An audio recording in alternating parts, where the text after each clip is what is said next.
Mis queridos amigos y amigas, seguimos adelante con el estudio de la palabra de Dios, con un plan, el mejor plan, estudiar un capítulo de la Biblia cada día.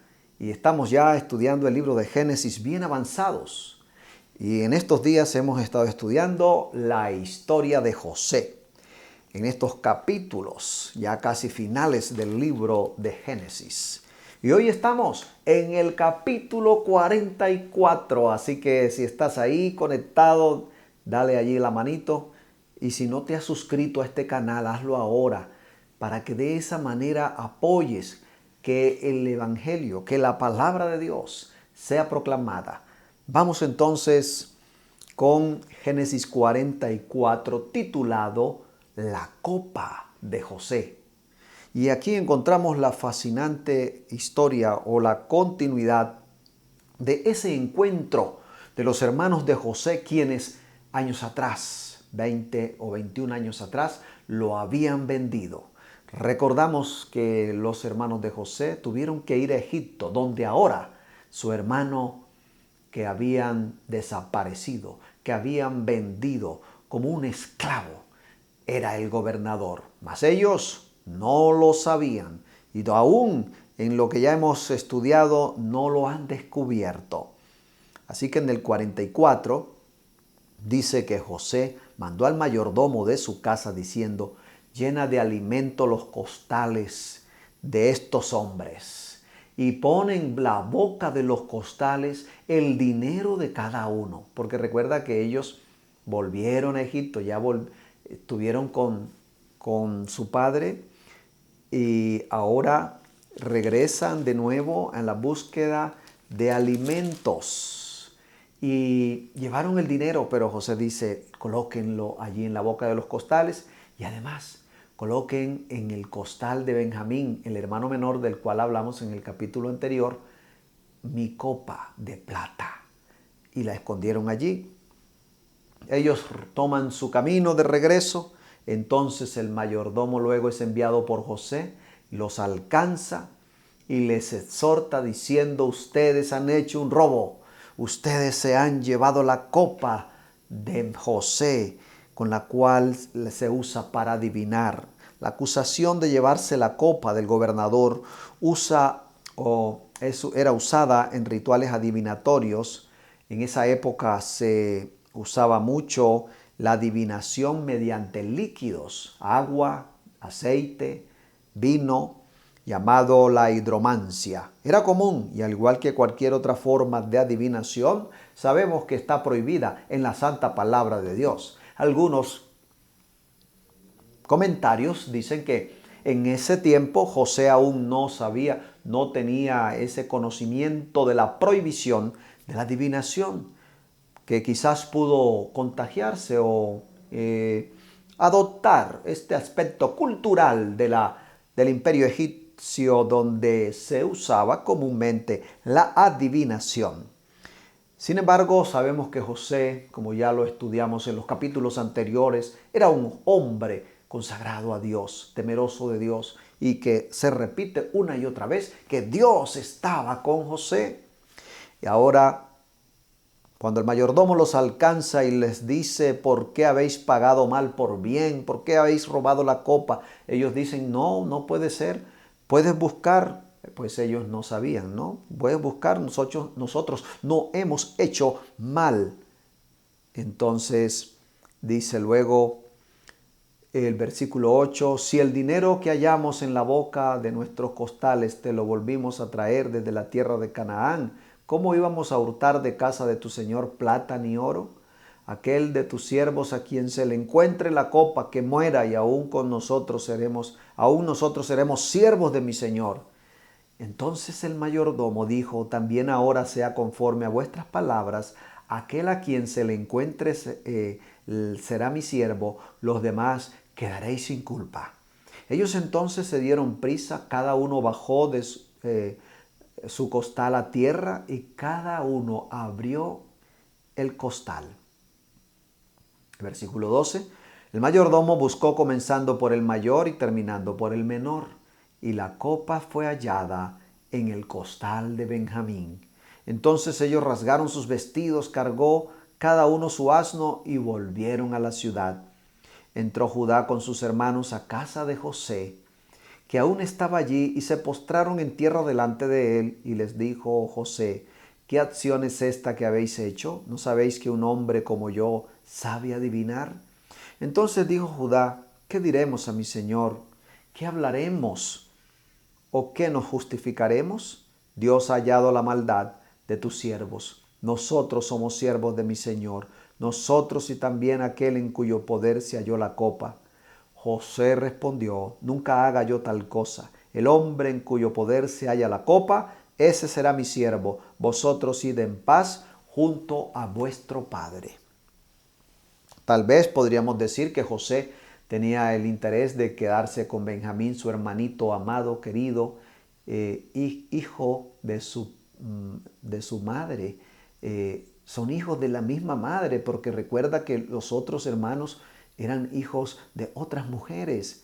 Pero ahora él tiene allí a Benjamín y quiere tenerlo con él, y por eso quizás hizo esta treta.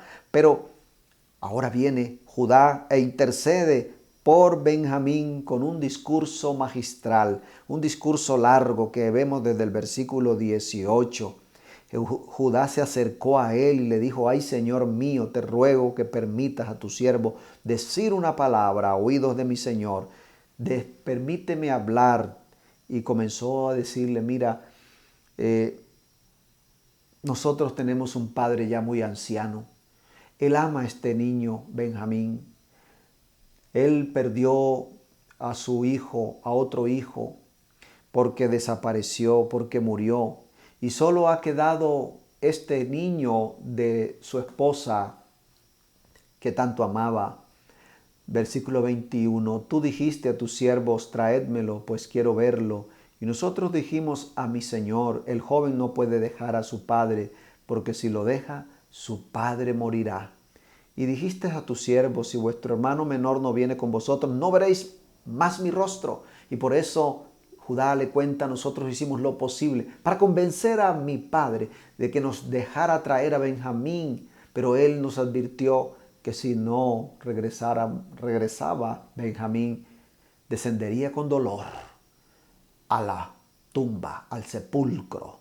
Por lo tanto, Judá intercede pidiéndole que José no retenga a Benjamín, sino que en su lugar sea esclavo Judá. Judá dice: yo me quedo, Benjamín regrese. Esa es la propuesta, para evitar que nuestro padre muera con dolor. Y vemos aquí interesante dos cosas que quiero resaltar. Una: ¿cuántas personas hoy tienen familiares que han desaparecido? Vea, esta historia me hace pensar en esos casos de familias que no han podido terminar el duelo por un ser amado porque ha desaparecido y no saben nada de él. Algunos incluso saben que han sido asesinados, han muerto, pero no pudieron encontrar el cuerpo para darle una sencilla y digna sepultura. Y aquí está entonces esa situación parecida, y además tenemos el caso de que aquí en el versículo 26, pero nosotros respondimos: no podemos ir, si nuestro hermano va con nosotros, iremos. Cuando le dijeron a su padre para volver a tomar alimentos. Bueno, siguiendo el relato más adelante, ahora pues, cuando vuelva yo a tu siervo mi padre, si el joven no va conmigo, como su vida está ligada a la vida de él, sucederá que cuando no vea al joven morirá, y tus siervos harán que nuestro padre muera.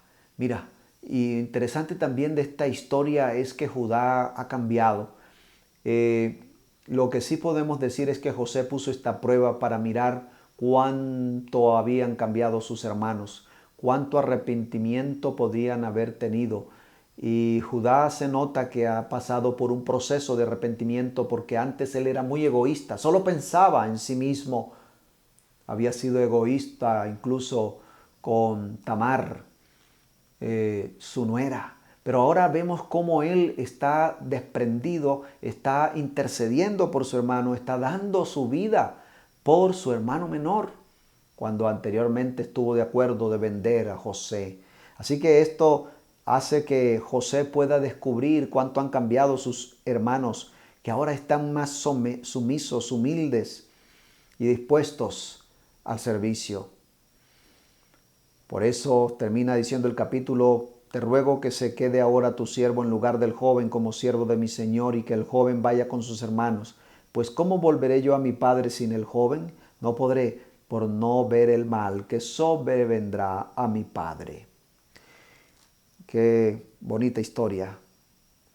Ahora Judá siempre aparece como mediador, pero también alguien que antes solo pensaba en sí mismo, había sido egoísta, ahora está desprendido. ¿Cuánto ha cambiado tu corazón? ¿Somos egoístas o somos desprendidos? ¿Somos serviciales? ¿Compartimos amor?